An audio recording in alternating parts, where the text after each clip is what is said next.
Alright, what's going on, guys? Today I'm going to be giving my MLB DraftKings picks for Thursday, July 6th. We only got a 7-game main slate on for this Thursday. Like most Thursdays, we just have a small slate. But looking at this slate's definitely interesting. Pitching is actually pretty loaded. You do have some good studs up top, but the value in the mid-tier is very weak. There are like no value pitchers or mid-tier pitchers that you're really going to feel good about. So this is definitely an interesting slate. I don't know if you'll be able to pay up for both of your pitchers, so if you pay up for one, you're probably going to have to play one of those mid-tier guys. There is one guy at the mid-tier that I like that I definitely think you could consider. But other than him, the mid-tier value is really thin at pitcher, but you are loaded up top. You have some really good studs up top. But yeah, I'm going to quit rambling, and let's just go ahead and get started. So yeah, like I said, looking at pitcher, up top you have some really good studs. You got Chris Sale, Gio Gonzalez, Lance McCullers, Robbie Ray, Rich Hill, Jose Barrios, some really good studs up top. I definitely think this is going to be a slate where you're rostering Chris Sale. His price is up there a little bit at $13,300, but this is a great spot against Tampa Bay. Chris Sale, he's just been one of the best pitchers, probably maybe the best pitcher so far this year. If you look at his strikeout rate, it's absolutely absurd. He's striking out batters 35.5% of the time so far this year. He's upped his K rate nearly 10% from last year. Last year with the White Sox, he only struck out batters 25.7% of the time. So far this year with the Red Sox, he's got a 35.5% K rate. He's also lowered his walk rate just a tad bit, and he's not getting hit nearly as hard either. Batters are only hitting a 195 average against Chris Sale. So he's just been so good this year, and this is a great matchup against the Rays. If you look at how the Rays do versus lefties, they rank second in K rate versus lefties. They're striking out 26.5% of the time. And you look at their average in WOBA, this team does not hit lefties well at all, only hitting a 235 average and a 305 WOBA. So this is a great spot for Chris Sale. He has the most upside on the slate by far.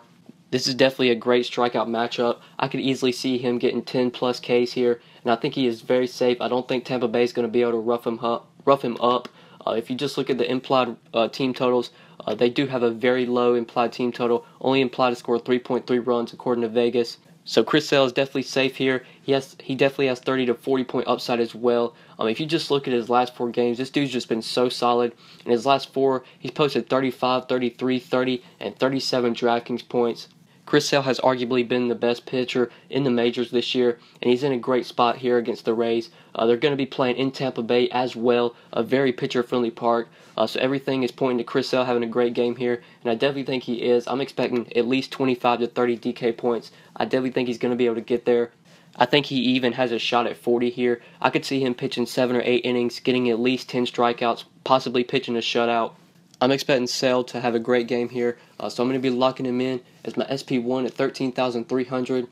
Since we did pay out for Sale, we're going to have to go to the value tier for my second pitcher because we don't want to spend too much on pitcher. I really wish I could fit one of those 10K guys to go along with Sale, but there's just not enough salary. You'd really have to scrape the barrel for your hitters, so we can't fit in any of those 10K guys. So gonna go to the value tier, and I actually do like Josh Tomlin today at $6,400, getting a matchup against the Padres. Now this is a great spot for Tomlin. Tomlin isn't necessarily a great pitcher, but given the matchup, I definitely think he can come through for us here. It's the best matchup possible for a right-handed pitcher. If you look at how the Padres have done versus righties this year, they lead the league in strikeout rate. They're striking out 25.8% of the time versus right-handed pitching. And offensively, they're not a good team. They're definitely not a team you're going to fear. They're only hitting a 232 average versus righties and a 299 WOBA. So this is a great spot for Tomlin. And at just $6,400, I definitely think he's going to be able to return value on that cheap price. For him to return value, you're only going to need about 15 DraftKings points. And given the matchup, I think he can easily do that. When Tomlin does get the right matchup, he can definitely come through.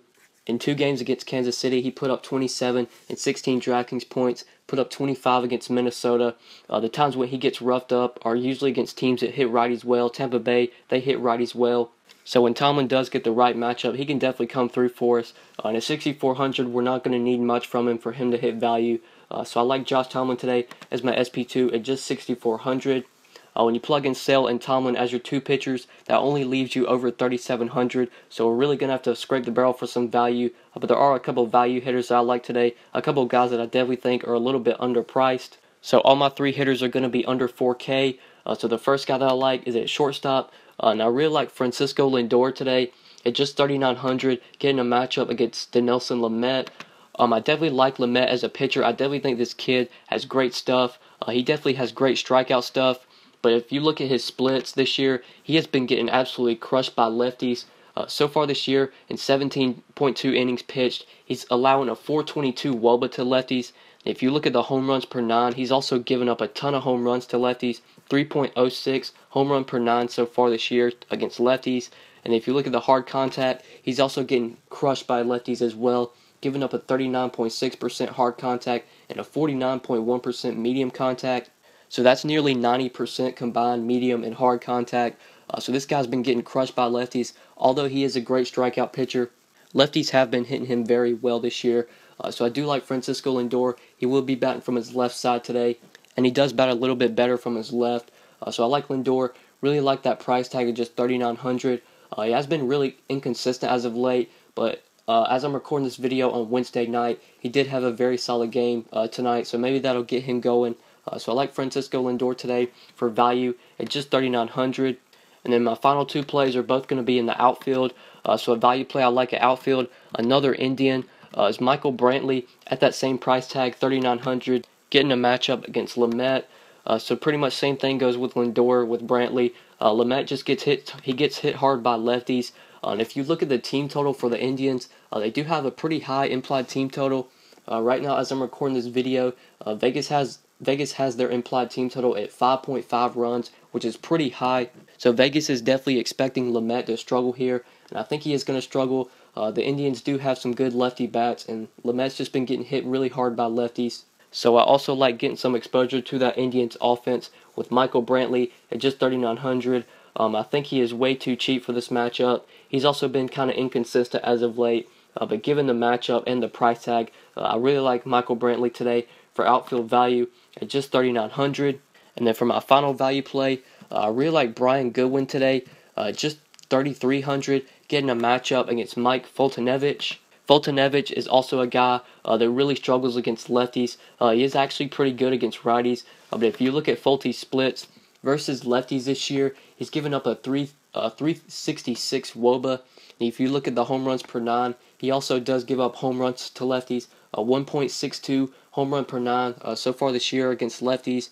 And if you look at the hard hit rate, he is kind of getting hit hard versus lefties, 32.8% hard contact and 58.8% medium contact. So when you combine those two numbers, that's over 90% hard and medium contact to lefties. So Folty has been getting hit hard by lefties, and he will give up home runs as well. And Brian Goodwin does have some nice power. He's already hit 6 home runs this year. And I think he is actually expected to bat leadoff here with Trey Turner out of the lineup. I think the Nationals look to in their implied lineup, they do have Brian Goodwin expected to bat leadoff. So that's always nice, especially for cash games. He should get at least 4, maybe 5 at-bats. So I really like Brian Goodwin today as another value play that you can consider at the outfield at just 3,300. I really like that price tag, especially since we paid up for sale. We're going to need these cheap hitters. So I like Brian Goodwin today for outfield value at just 3,300. And yeah, so these are my 5 plays for tonight, guys. I went with Chris Sale, Josh Tomlin, Francisco Lindor, Michael Brantley, and Brian Goodwin. When you plug these 5 guys in your lineup, that leaves you an average of over 3,800 remaining per player. So just plug in a couple value plays and then build around this 5. Or if you want to get my full lineups, then be sure to follow me on Twitter at the DFS_GOAT. My lineups are $5 a day, or you can get a week of lineups for $25. So be sure to message me on Twitter if you are interested in that. Or if you just have any questions about the slate or need to ask me something, you can follow me on Twitter as well. But yeah, that's pretty much it, guys. Thank you so much for watching. Please be sure to like the video and subscribe if you enjoyed. If this is your first time on my channel, please be sure to subscribe. I do upload these videos pretty much every day, so I would really appreciate it if you would subscribe. And if you never want to miss out on any videos, if you scroll down to where the subscribe button is, there is a little bell icon. If you click that bell, that'll notify you every time I upload, so be sure to do that as well if you never want to miss out on any videos. And yeah, that's pretty much it, guys. Thank you so much for watching, and we'll see you in the next video. Good luck tonight, guys. Peace. Lifestyles of the broke and famous, trying to figure out what my goals and aims is. Going down a road that I know is tainted. She really give it up, but she knows I'm anxious. So impatient when it comes to whiskey. And if I die young, man, I hope they miss me. Well, God forbid that, bumping Big L, smoking the Big L.